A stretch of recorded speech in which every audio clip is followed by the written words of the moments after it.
Pampero Anniversary Rum. Anniversario. Oh, Anniversario. Yes. It is not English. It's Portuguese. okay. Go for the sponsor you want, Heath, not the sponsor you have. Well, I'm trying. I try and go for the sponsors I want. Cloudy with a Chance of Meatballs. Bill Hader. And Bruce Campbell? Yeah. Mr. T. Mr. T. And Benjamin Bratt. And Anna Faris. While she was still with Chris Pratt. And Neil Flynn. He's hard to hear, but he's the guy who runs the Weather Channel. Not the anchor, but the guy who's like, hey, intern, how would you like to go do a favor for my cousin? I don't even know if he's in the credits, but that's Neil Flynn. Who's Neil Flynn? What? You uncultured swine. He was the janitor on Scrubs. Oh, right. Oh, gosh. I thought for a second you were saying that and were meaning to say Neil Patrick Harris, because he's Steve the Monkey. Oh, that's true. That's Neil Patrick Harris, Steve the Monkey. What'd you think of the movie, Heath? So I saw it a while ago, and remembered thinking like, oh, okay. And then when you threw it at me after Nim? Yeah. I was like, yeah, okay, unassuming, not bad. Yeah, it's fun, it's funny, it's got a genuinely unassuming plot. I knew that there had been a sequel. I didn't know that there was a TV series. I didn't know about the TV series. Yeah, it's a prequel series that has everybody from the movies in high school. Yeah, so Sam and Flint knew each other in high school, and then they explained it away by saying that he created a memory eraser because she moved around a lot and didn't want to lose another friend. I don't know, it was dumb, but and obviously nobody from the movies were in the series, and it was Canadian. And anyway, so yeah, I did a little bit of my little research. The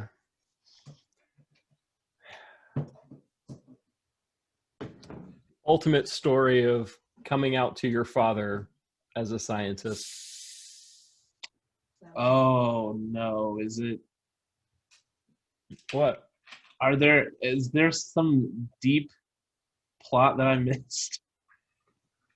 You mean Cloudy with a Chance? You mean the movie with the guy who like covers everything in rainbows and arts and things and has a hard time talking to his father? No, there's nothing deeper in this movie. I just think no. No. Oh. God, I'm awful at watching movies. No. I don't suggest movies that have deep meanings. I'm bad at this. No, it's fine. To be honest, that is not. It's not 100% of what's going on in this movie. It's part of it. It's this part of it, but I just thought he was weird, especially when he learns about snowball fights and then like kicks people's doors down and just pegs them with snowballs. yeah. He's like, "Ah, snowballs!" And I'm like, "Hey, calm down." Okay, so for real, just as a scientific, if you are ever in a situation where ice cream is all over the ground, those snowballs will be so vastly more dense than regular snowballs. You may as well just be chucking softballs at people. Like, yeah. And then that mom gets hit in the face, and she's just like, "Oh, okay, whatever." I remember seeing this book when I was had to have been elementary school. I mean, I never read it. But yeah, I wanted to see how similar the book was to the films, and it's not really. Nope. So kudos to Lord and Miller for being inventive. So I think that's kind of their trademark as filmmakers and writers, is taking something that I guess we're all familiar with and then going to the stars with it, like Lego Well, Movie. And that's always an indicator for me that a filmmaker has something to say, that they're going to be doing something different from the original. Is like when they take it and they take the idea and it's not really the same. To me, that usually indicates the director had a story they want to tell and attached it to the vehicle of a different story. Okay.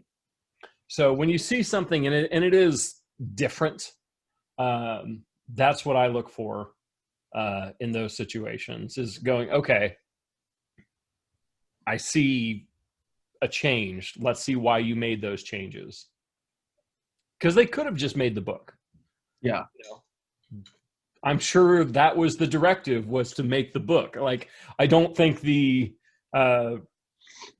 production company was just like, oh, yeah, do what you want. right. Good luck on you. I have no doubts that they were handed the book and said, make this into a movie. And you can see those uninspired movies all the time. You know, anything Dr. Seuss. I hate to say it, they're handed a book, and if they're not making changes to it, then they probably had nothing to say. It's nightmare fuel for the most part too. Like Yeah. watching a prepubescent Grinch with clippers. Yeah, And trying to like, shave. yeah, and then watching Mike Myers as a cat. Did you know Ron Howard did The Grinch? Mm-hmm. Yes, I did. And people like Jeffrey Tambor were in Well, yeah, Ron Howard and Jeffrey Tambor. I mean, it. Yep. okay, so Cloudy with the Chance of Meatballs. If you had to throw out what is this movie is about, or what this movie is about. It's about a closeted scientist. No.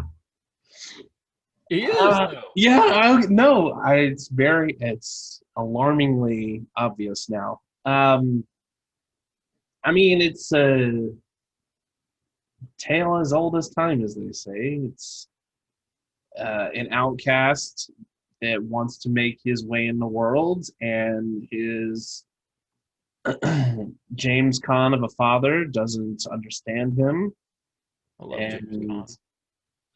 he's so old now. um, but yeah, like, and then he has one invention that goes well, and he goes from being a laughing stock to putting this town on the map, and he kind of lets that get to his head and doesn't keep an eye on things, and then it blows up in his face, essentially. So I like your version. All right, so you ready to? oh man, You ready? sure, yeah, do it. Let's. All right. Cloudy with the Chance of Meatballs is about science versus religion. Of course. The town of Swallow Falls is our initial idea. It is tradition. Men are fishermen. They hunt and catch their food. The food sucks because it is natural food, kind of like unaltered. And everything is normal. Science, in the form of Flint Lockwood, comes along and creates indestructible wrappings for his feet. He creates television, which of course destroys all families.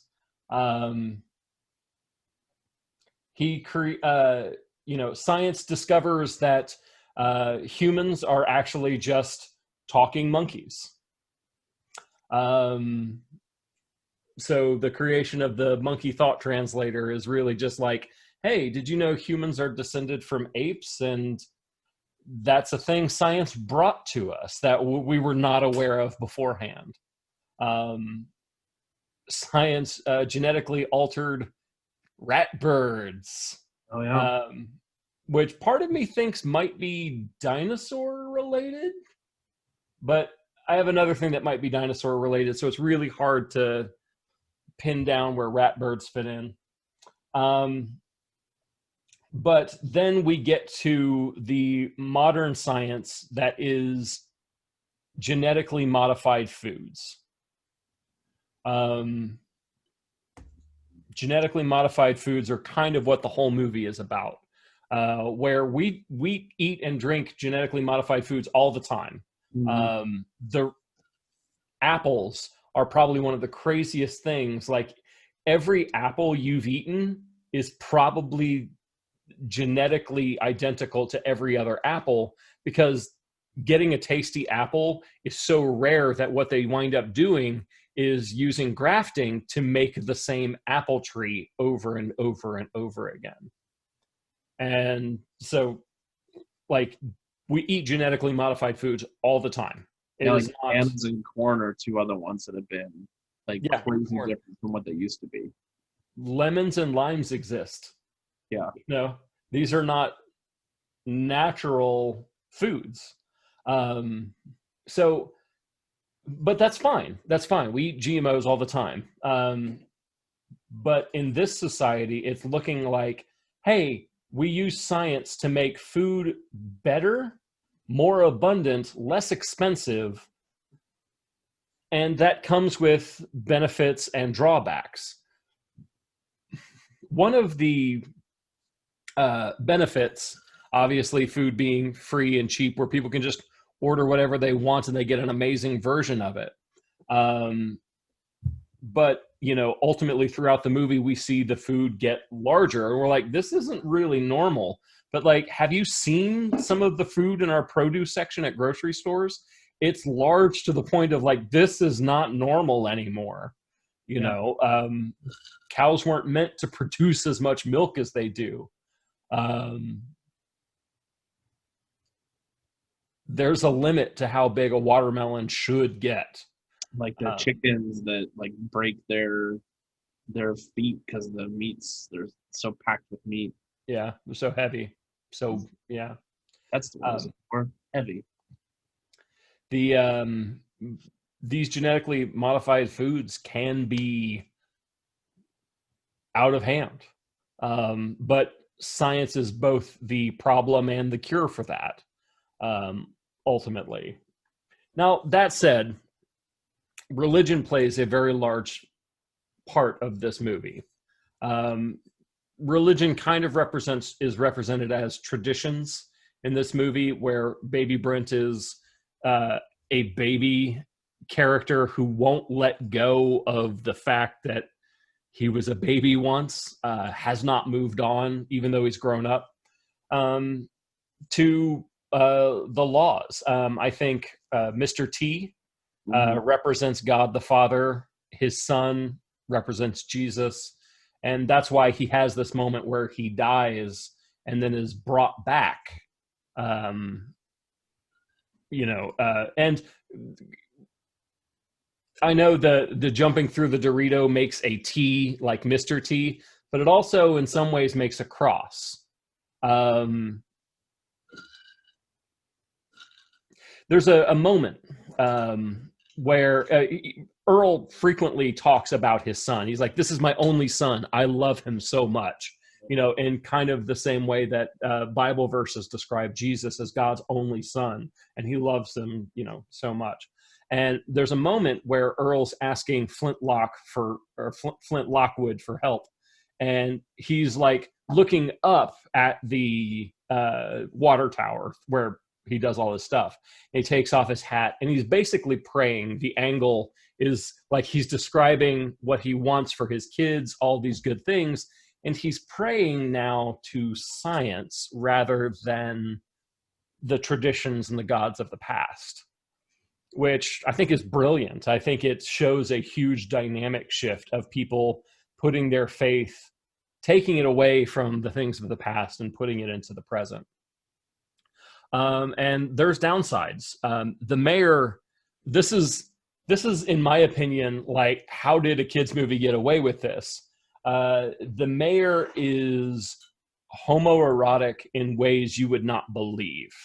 Like, some very subtle things. Like, for example, early on in the movie, Flint Lockwood is sitting on a bench and he's got a sandwich in his hand. So you just see this like bread poking up above the camera line. Mm-hmm. And the mayor is sitting like right next to him and he like is looking down at the sandwich, but like he's talking about it while looking down, and it really looks like he's looking at his junk. And he's like, everyone's going to love you. And he opens his mouth and goes down on the sandwich. And when he comes up, he chokes and coughs up some white bread. And I'm sitting there watching this like, oh man. And so, but that continues throughout. Like, he's constantly getting close to Flint and like touching him and things like that. And, you know, then there's of course the very erotic way he's eating ice cream off a hot dog. He's just like licking up these little balls of ice cream off the hot dog. And then he just shoves the whole hot dog down his throat. So you just like see him just deep throat this hot dog. And you're like, this is a kid's movie, right? Like, like, it would be weird if a woman did it too. Like, it's that weird where you're like looking at it going, if a woman did it, it would be obvious though. But right. Because it's Bruce Campbell as this kind of like overweight mayor, you're like, oh, he just likes food. But in that's why I do see a lot of the coming out of the closet with Flint. And maybe to a degree, that's the modern sensibilities of like getting rid of traditions such as heteronormativity. Yeah. Okay. Yeah, I mean, I can't dispute any of your points. Chances are if the subtext is there, or if you can read that in the subtext, then it is there. You don't have to reach too far for it. There's a lot of Christian imagery as well. Like, crosses are everywhere in this movie. The mast, it's not even a mast. They're on a ferry when Sam Sparks is in her car and they're on a boat. Yeah. The mast is crossed, like it's just like a pole going up and it's crossed. There's a lot of power lines and a lot of other various things that wind up making crosses. Religion being subverted by science actually takes some interesting forms, such as golden idols. Do you remember when he makes Jell-O, which is a brilliant scientific discovery, by the way? I know it seems like a cooking thing, but Jell-O is pure science, and it's a brilliant science, chemistry, to make Jell-O. And but he makes these golden images of Sam, basically, and out of Jell-O. And a scrunchie. Some of my favorite moments are in that Jell-O scene, because you know how like she was like, oh, I need glasses, but I don't wear them. And he decides to put glasses on her, and you can only see it for like a second, but it's blurry. And you see he's got this like well-defined jaw, very handsome dude. And once the glasses come on, he's back to being Flint. I cracked up the first time I noticed that joke. One of my favorites. Where they're like, making fun of her as a kid. They're like, you need glasses to see. And I'm like, yeah, like how dumb are kids? Where they make fun of glasses. Yeah, like, I can't see right. Yeah, and I think that's, humorous too, how they make fun of that kids make fun of glasses. Yeah. Um, so the indestructible seal of his spray-on shoes Mhm. that science has created that protects food, basically, I think represents plastic. Okay. Because we can create it, but we can't destroy it. All right. I don't know Yeah. if that might be a bridge too far. Like even the creators might be like, we never thought that, but cool. It's a plastic wrap that protects food from Yeah. going bad. And it's sparkly. It's sparkly. I thought it looked like oil was why I spent the movie going, I wonder what that means. Because it's sparkly and black, I was like, it's oil. I mean, there's definitely things that I noticed, like Mr. T being reverent to Flint. Like, I don't know. Yeah, I definitely see it as like a dangers, I guess, of GMOs kind of deal. Like look what happens if you go too far. Like it's great in the beginning, because you go to a restaurant and you hold out your plate and a steak falls on it. Great, fantastic, and it's just the way you want it to be. And then things get bigger and out of control, and how do you stop it? Well, destroy it. Like that was the only way for them to end the big food storm, was to destroy the machine. Right. But I mean, I think in a lot of ways the movie focuses on like what science actually does, like what scientists really do with their time. Like he invents hair unbalder, which is a hair growth formula, and that's like how many scientists and chemists like that's what they're given, because that's where the money is. That's money isn't in solving world hunger. A scientist who could solve world hunger, who's going to pay for that? But can you create a pill that gives old people boners? We got some money for you. Yeah. You can solve baldness? Fantastic. Who do I make the check out to? But that's where I think a lot of the interesting juxtaposition goes, where like he invents those things and everyone's fine with it. He invents a way to turn water into food, and that causes problems. When the mayor is like, everyone loves bigger portion sizes, that's all we're doing is giving bigger portions. And how many GMOs? That's the whole goal. We want seedless grapes. Seedless grapes don't exist. Right? We had to make those. I had a seedless yellow watermelon yesterday. A yellow watermelon. How natural is that? I mean, it may be. I've never seen one before, but maybe it's a California thing. I don't know.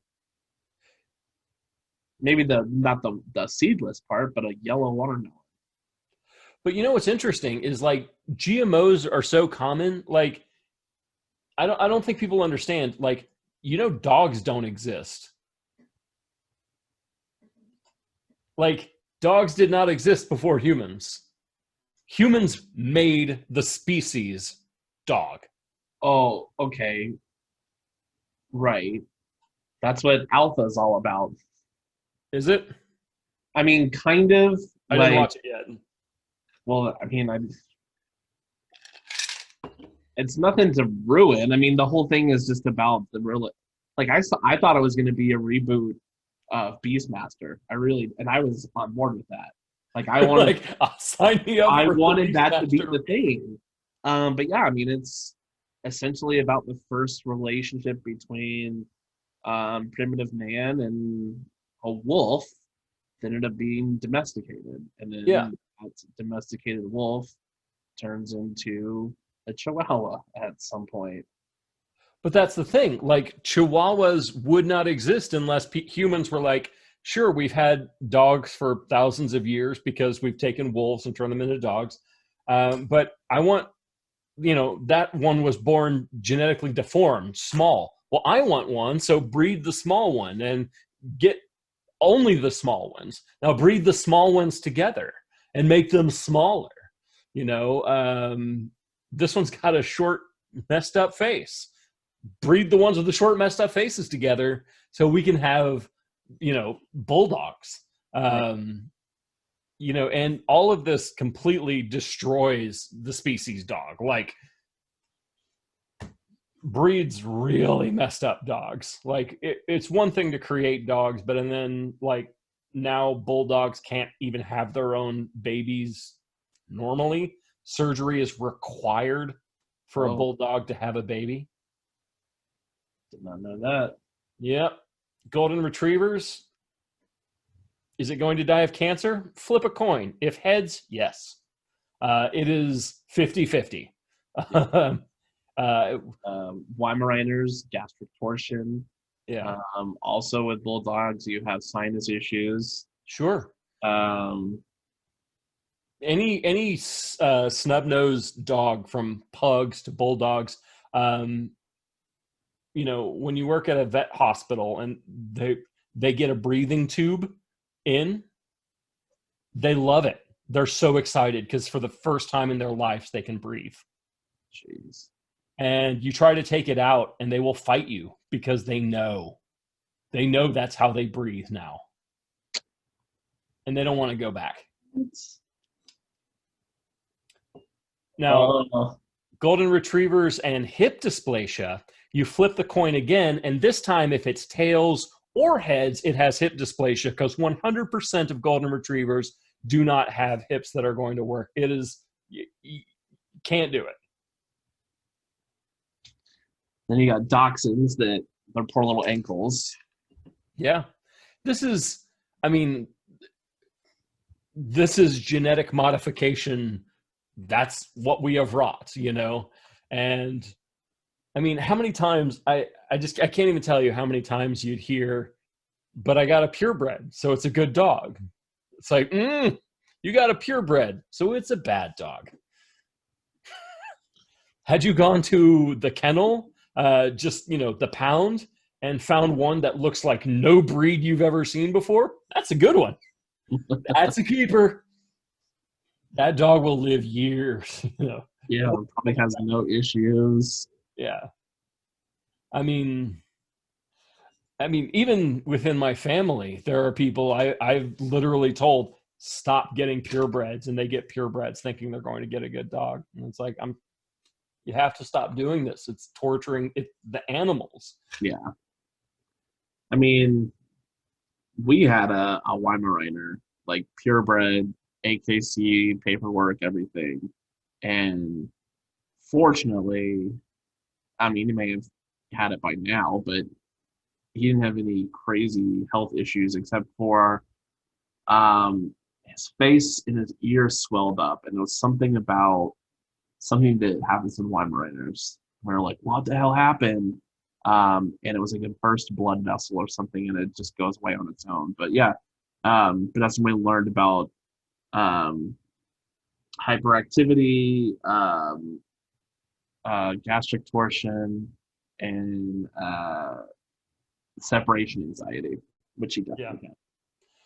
And it's just every breed's over time they develop a bad condition, but that bad condition gets bred into all of them. Mm-hmm. Because they're not allowed to breed outside of their breed.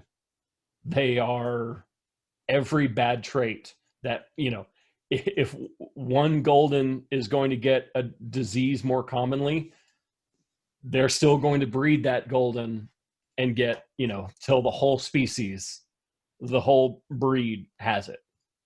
And that's just what happens. And that, children, is what you should take away from Cloudy with a Chance of Meatballs.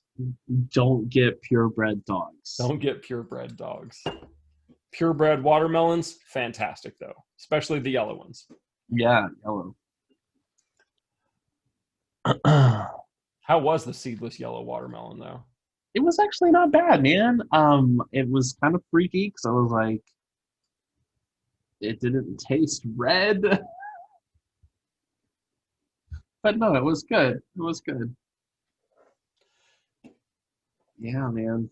Because like if I see a seedless yellow watermelon, there's a good chance it's from the exact same plant. More or less. Like, more or less. You find that one that does this interesting thing, and then you take clippings of it and you reproduce that same plant. Like, not genetically different. You're not growing one from a seed anymore. Because that's what they do with apples. Every Macintosh apple is the same tree. And they all cost more than their PC tree counterparts. But that's what's so interesting. Like, we as Americans, we grew up hearing about Johnny Appleseed. Oh, yeah. Going around planting apples. And you sit there and go, wait, if he planted them as seeds, all his trees probably sucked. Have you ever tried growing an apple tree from seeds? No. Okay. No. The reason they don't do that is because the apples will likely be terrible. Oh. Only a few make good apples. And so you wind up making that tree into a new breed of apple. No, we've got loquat trees here. You ever heard of a loquat before? I've heard of them. Yeah, they are. I don't even know what they taste like. They're all over the place though. They're little orange. They're a citrus fruit. I think. Yeah, I mean Yeah. they have them in the farmers markets here. Yeah. Yeah, I haven't tasted one, but they're all over the place. Cloudy with a Chance of Meatballs. So interesting thing. A flintlock is a type of gun mechanism. Mm-hmm. So like on old muskets, the part where the hammer pulls back and then it lands, that's a flintlock. And it creates sparks. Oh, so Flint Lockwood and Sam Sparks. Yeah. I would love to say there's something deeper there, but to me, that's where it dies. Like, I think it's cool, but where were they going with that? I want to know. Like, I really want someone to tell me, like, hey, viewers, if you know anything as to why they would name one character Flintlock and the other one Sparks, please comment down below. I really will read it, and I have been wondering for years. Wrong guesses only, please. it's because when the flintlock bangs against the gun, there's sparks. Right, but like, what does that have to do with the rest of the movie? It's because Flint's all about banging, man. Flint wants to bang some sparks. Yeah, banging sparks. See, that's why I didn't know and put together the thing, and it's a heteronormative and buzzword. Yeah. So another thing, I don't know where it goes. Like I actually did some research and could not come up with anything. Okay. Baby Brent joins them on their mission. And this is really forced. Like if you take him out of the mission, nothing has changed, nothing is lost. There is nothing else to do. You could write him out and it would not change anything. But he goes on the mission, he is swallowed by a bird and becomes a bird himself. He's like the phoenix dying and then being reborn. As a chicken? Yeah. No. And he served a purpose. He got Sam out of there when she started to plump up because she was having an anaphylactic shock. Yeah, but the whole chicken thing is not necessary. No. It's got to mean something else. It has to. Like, my brain will not let it go. So I wound up looking up like religions and deities or like any mythology where someone turns into a bird. And there's an ancient Greek story where this guy is like watching his father's horses, and he takes the horses to where there's no food, so the horses eat him. And then Zeus and Apollo are like, shit, we should turn him into a bird so that people don't feel so bad about him. And like, that's it. That's all I came up with. And I really think that there's some significance to baby Brent going from baby to bird. So please, if you're watching this and you have any guesses as to why Brent turns into a bird, please tell me. It's been like, I don't know, like 6 years since I've watched this first watched the movie, and could not determine why. Again, just so I thought I knew what I wanted. I determined today that because you suggested The Immortals to me, we're gonna watch The Cell. Oh, why would you do this? As adults, we're gonna watch The Cell. Oh man, I saw The Cell in theaters. I saw it in theaters. Well, I didn't. I was on USA. I was dating a girl who really liked movies, was very much into art films, and of course, you know, that winds up making me into art films too. And totally, smoking clove cigarettes and yeah. And of course, here it is later, and I'm huge into art films as well. And I loved Immortals, so maybe I'll like this.